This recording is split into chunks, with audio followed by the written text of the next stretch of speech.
So first things first, don't scale if you don't need to scale. So why? Why would you want to scale Scrum? Well, this is Cecilia. She's a product owner and she's responsible for maximizing the value of the product. She has just one team working on her one product. There are also other teams in the organization, many in fact, and they each work on their own product backlog and maximize the values of their product. It can take Cecilia's one team 6 whole sprints to deliver the stuff she needs. But 6 sprints is too long. We can't wait 12 weeks. If we do, she won't be able to launch her product in time and a competitor could win over the market. The cost of waiting 12 weeks is just too great. If she had 3 teams working on one product, it could take her just 4 weeks to deliver it. In a single organization, all products are not created equal, so having a single backlog where the whole organization can focus on the most important things is pretty paramount these days. Let's look at another example. A company wants to implement new systems or completely refactor legacy systems.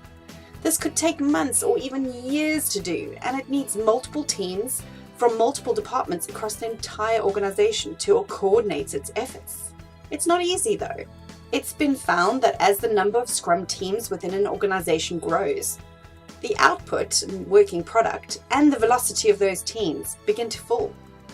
Because there's many issues like cross-team dependencies and even duplication of work. It became pretty obvious that a framework for effectively coordinating those teams was needed in order to achieve that linear scalability that we strive for. Scrum Scale is designed to accomplish this goal via its scale-free architecture.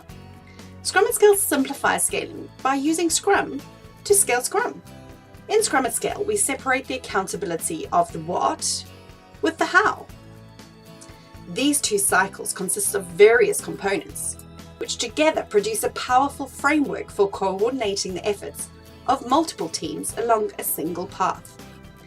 The components actually allow an organization to customize their whole transformation strategy and the implementation of this. A great starting point is to implement a scalable reference model for a small set of teams that does Scrum well. As this reference model of teams accelerates, the impediments and bottlenecks that delay the delivery, produce waste, or impede the whole business agility become very apparent. And the most effective way to eliminate these problems is to spread Scrum across the entire organization so that the whole value stream is optimized. Let's start with the team level process. This is as per the Scrum Guide, with the 3 artifacts, the 5 events, and the 3 roles. The goals of the team level process are to maximize the flow of completed and quality work, increase the performance of the team over time, and operate in a way that's sustainable and enriching for the team, as well as accelerate the customer feedback loop. When a set of teams need to coordinate with each other, they create a Scrum of Scrum. This is in itself a Scrum team, which is responsible for a fully integrated set of potentially shippable increments of product at the end of every sprint from all of the participating teams. As a Scrum of Scrum functions as a release team, they must be able to directly deliver the value to the customers. The Scrum Masters of all the participating teams need to be on the Scrum of Scrums because they need to be responsive in real time to the impediments that are raised by their participating teams. The Scrum Master of the Scrum of Scrums is called the Scrum of Scrum Masters. And it also requires product owner representation to resolve any prioritization issues. A Scrum of Scrum backlog refinement event is held to decide what impediments are ready to be removed, how best to remove them, and how the team will know when it's done. A Scrum of Scrum retrospective is when the team representatives share any learnings or process improvements that their individual teams have succeeded with so that they can standardize those practices across all the teams. The Scaled Daily Scrum mirrors the daily Scrums in that it optimizes the collaboration and performance of the network of teams. Depending on the size of the organization or the implementation, more than one Scrum of Scrums may be needed to deliver a very complicated product. In those cases, a Scrum of Scrums can be created out of multiple Scrum of Scrums. The Scrum of Scrums is an organic pattern of Scrum teams, which is infinitely scalable. Each Scrum of Scrums should have a Scrum of Scrum Masters and a scale version of each artifact and event. Scaling the Scrum of Scrums reduces the number of communication pathways within the organization so that complexity is encapsulated. The Scrum of Scrums interfaces with the Scrum of Scrums in the exact same manner that a Scrum of Scrums interfaces with a single Scrum team, which allows for that linear scalability. The Scrum of Scrums for an entire organization is called the EAT, the Executive Action Team. It owns the Agile ecosystem, implements the Scrum values, and ensures that the Scrum roles are created and supported. The EAT is the final stop for the impediments. It pretty much destroys any impediments that come their way, and therefore it needs to be comprised of individuals who are empowered politically, financially to remove them. The function of the EAT is to coordinate multiple Scrum of Scrums, or Scrum of Scrums. The EAT is responsible for implementing this agile operating system by establishing, maintaining, and enhancing the implementation within the organization.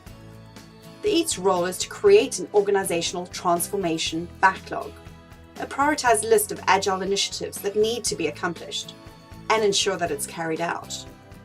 The EAT also ensures that a product owner organization is created and funded, and that this organization is represented on the EAT.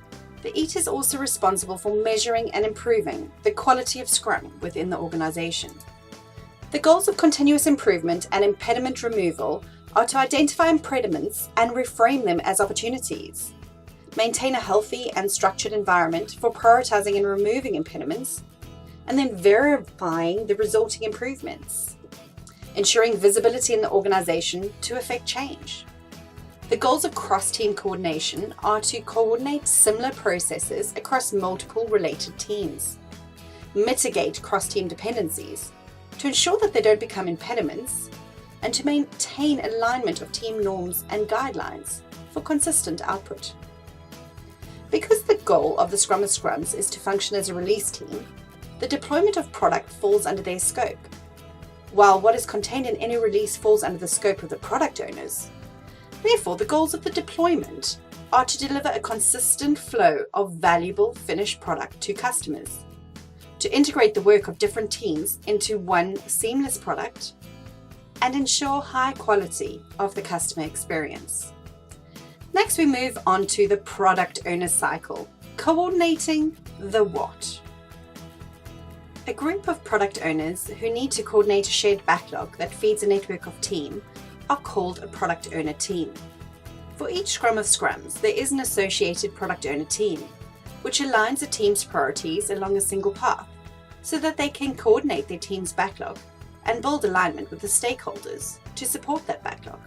A team's product owner is accountable for the composition and prioritization on the team's backlog and may pull backlog items from the shared Meta Scrum backlog into the team backlog or generate independent backlog items at his or her discretion. The product owner teams hold a scaled version of backlog refinement, the Meta Scrum. Each product owner must attend. The event is the forum for leadership, stakeholders, and/or customers to express their preferences. Here, priorities can be negotiated, budgets can be changed, and teams realign to maximize the delivery of value to market. The main functions of the product owner team are to create an overarching vision for the product and make it visible to the organization, build alignment with key stakeholders to secure support for backlog implementation, generate a single prioritized backlog, ensuring that duplication of work is avoided, create a minimally uniform definition of done that applies to all the teams, eliminate dependencies raised by the teams, generate a coordinated roadmap and release plan, and decide upon and monitor metrics that gives insight into the product and market. The product owner teams, just like Scrum of Scrums, function as Scrum teams in their own right. As such, they need to have someone who acts as a Scrum Master and keeps the team on track in discussions. They also need a single person who is responsible for coordinating the generation of a single product backlog for all teams within the Scrum of Scrums. This person is designated as the Chief Product Owner. The Chief Product Owners coordinate priorities among product owners who work with individual teams. They align backlog priorities with stakeholder and customer needs. Their main responsibilities are the same as irregular POs. but at scale. The chief product owner sets a strategic vision for the whole product, creates a single prioritized backlog of value to be delivered by all of the teams, works closely with the associated Scrum or Scrum Masters so that the release plan that the product owner team generates can be deployed efficiently, monitoring customer feedback and adjusting the backlog accordingly.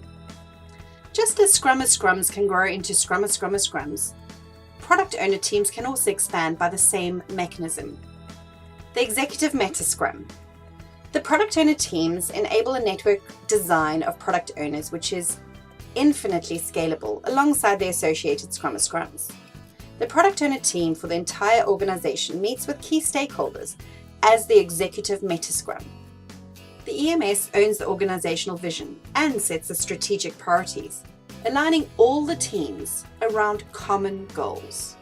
The goals of setting a strategic vision are to clearly align the entire organization along a shared path forward, compellingly articulate why the organization even exists, describe what the organization will do to leverage key assets in support of its mission, and respond to rapidly changing market conditions. The goals of backlog prioritization are to identify a clear ordering for products, features, and services to be delivered, reflect their value creation, the risk mitigation, and internal dependencies in the ordering of the backlog, prioritize the high-level initiatives across the entire agile organization. The goals of backlog decomposition and refinement are to break complex products and projects into independent functional elements that can be completed by one team in just one sprint. Capture and distill emerging requirements and customer feedback. Ensure all backlog items are truly ready so that they can be pulled by the individual teams. The goals of release planning are to forecast delivery of key features and capabilities, communicate this delivery expectation to stakeholders, and update prioritization as needed. The feedback component is the second point where the product owner and Scrum Master cycles touch. Product feedback drives continuous improvement through adjusting the product backlog, while the release feedback gives continuous improvement through adjusting the deployment mechanisms.